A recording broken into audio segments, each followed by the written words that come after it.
Hola, bienvenidos a un nuevo teórico virtual de fisiología para crecimiento y desarrollo.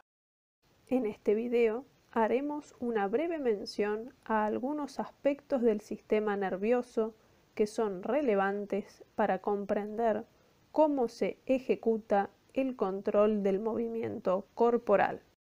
Arranquemos repasando algunas generalidades del sistema nervioso. Tradicionalmente, el sistema nervioso tiene dos subdivisiones. El sistema nervioso central, que procesa información sensitiva aferente, es la fuente de pensamientos, emociones y recuerdos, y regula la mayoría de las contracciones musculares y las secreciones de glándulas.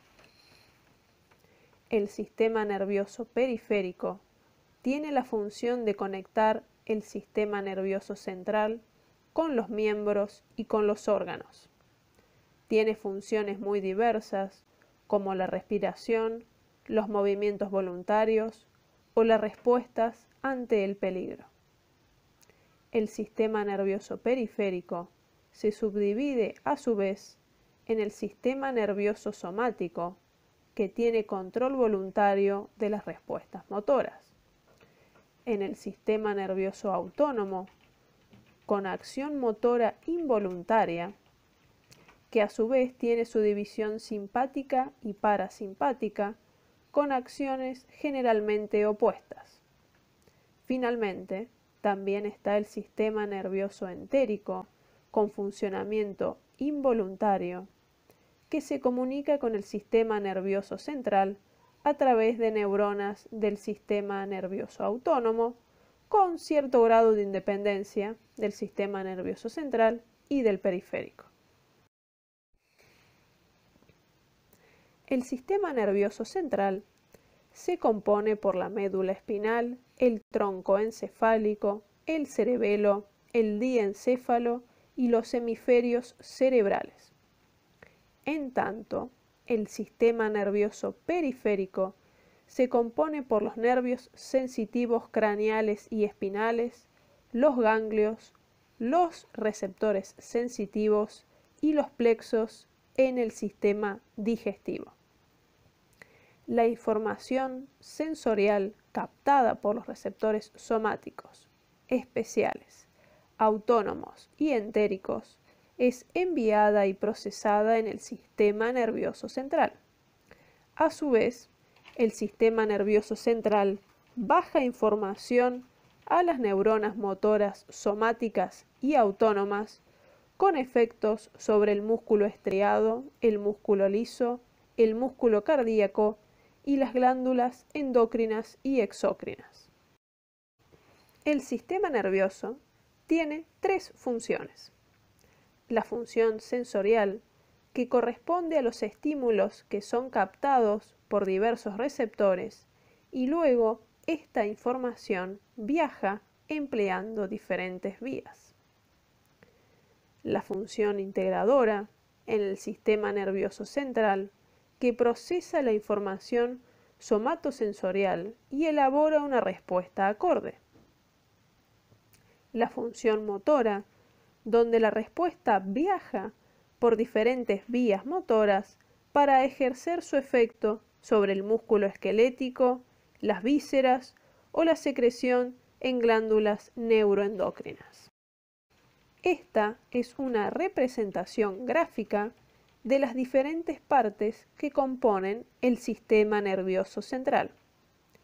La información sensorial viaja por una vía ascendente o aferente desde los receptores hasta la corteza cerebral y, posteriormente, la vía eferente o motora lleva nuevamente la información hacia la periferia.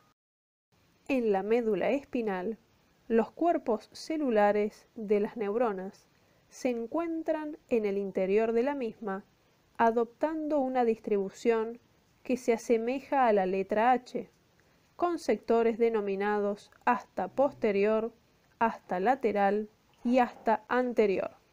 En el hasta posterior se encuentran los núcleos sensoriales que reciben información desde los receptores periféricos a través de la correspondiente raíz dorsal.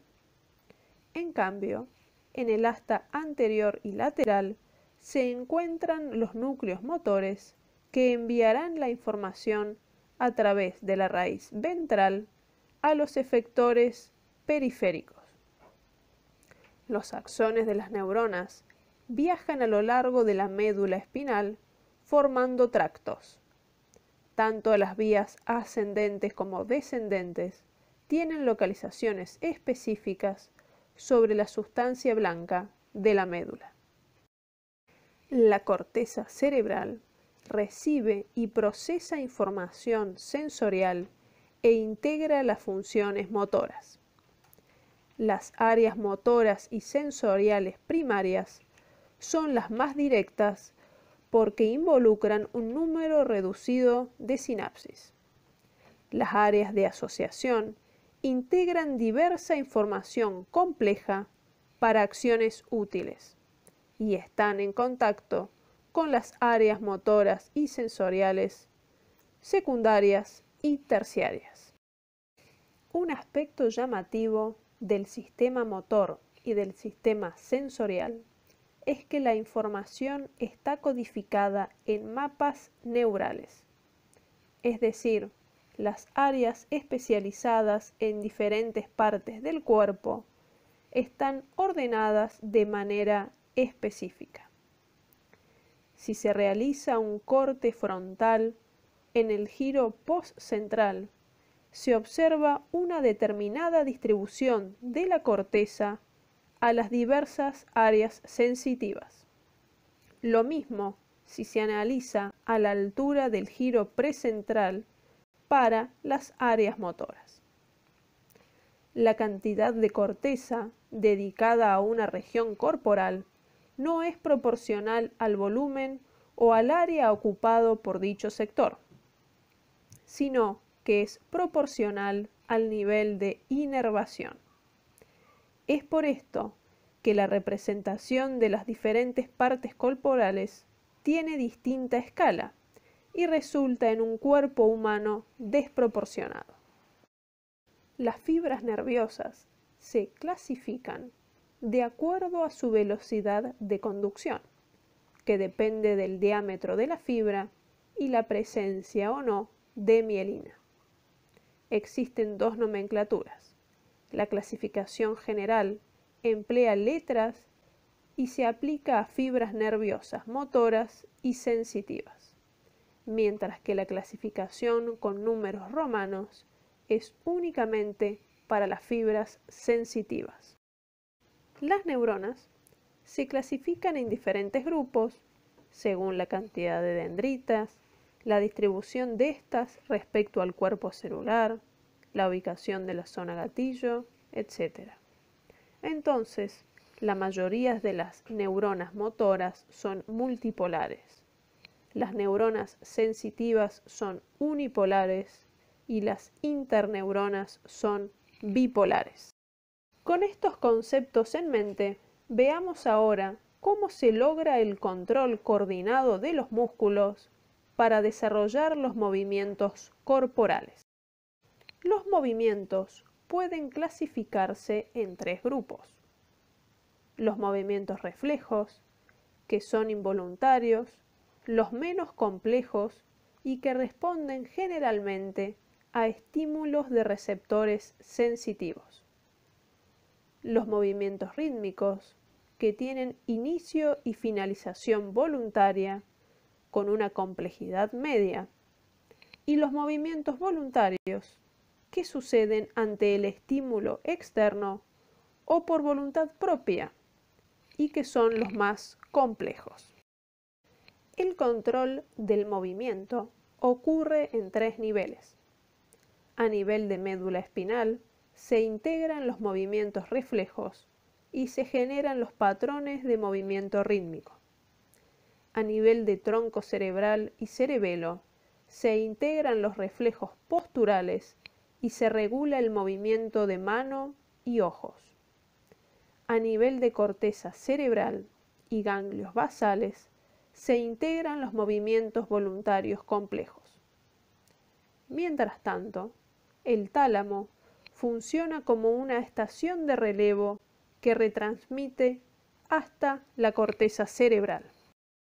En esta tabla se detallan las vías aferentes y eferentes para cada una de las estructuras implicadas en el control del tejido esquelético. Los reflejos generan respuestas motoras estereotípicas según el tipo de estímulo. Se producen en un circuito neuronal simple que involucra un receptor sensitivo, un nervio sensitivo que lleva la información hasta la médula espinal y neuronas motoras que dirigen la contracción o relajación del músculo. Los movimientos rítmicos dependen de los centros generadores de patrones ubicados a nivel vertebral. Son redes neuronales que pueden disparar un patrón motor rítmico en ausencia de información sensorial. A nivel supraespinal o cortical, se modulan los patrones locomotores que reciben el feedback del sistema músculo-esquelético y de los receptores sensitivos en la piel a medida que se desarrolla el movimiento. Los movimientos voluntarios son los más complejos, ya que involucran todos los niveles. Cuando se quiere realizar un movimiento, la información de esa decisión va desde el lóbulo prefrontal hasta la corteza premotora, la cual retransmite la información hacia los núcleos basales y el cerebelo. Cuando comienza el movimiento, la corteza premotora envía instrucciones a la corteza motora primaria. Núcleos basales y cerebelo, mediante feedback, modifican los comandos para realizar ajustes involuntarios en la posición y en el tono muscular a medida que el movimiento se sucede. Pueden consultar en estos libros para ver más información de este tema. Muchas gracias.